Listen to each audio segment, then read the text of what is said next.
সেই ভগবানকে জয় করতে গেলে সংক্ষিপ্ত পদ্ধতি বলা হয়েছে। কি বলা আছে?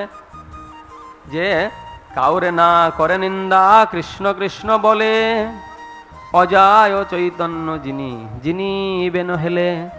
কাউরে কোনো নিন্দা করা যাবে না, আর সবসময় কি করতে হবে? হরে কৃষ্ণ কৃষ্ণ কৃষ্ণ হরে হরে, হরে রাম রাম রাম হরে হরে।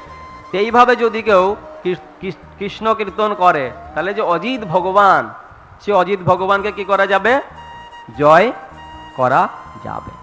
তা ভগবানকে জয় করতে গেলে হরিনাম সংকীর্তন করতে হবে। শিলা প্রভুপাদ আমাদের ভগবানকে লাভ করার জন্য হরে কৃষ্ণ মহামন্ত্র তিনি দিয়েছেন। তা ভগবানের নামের মাধ্যমে, নাম করার মাধ্যমে কি করে ভগবানকে জয় করা যাবে, অযুত ব্যক্তিকে জয় করা যাবে?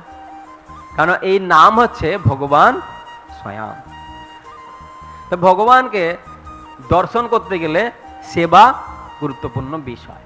আর সেবাটা কিভাবে করতে হবে? সেটা সাধুগুরু বৈষ্ণবের আনুগত্যে সেবা সম্পাদন করতে হবে।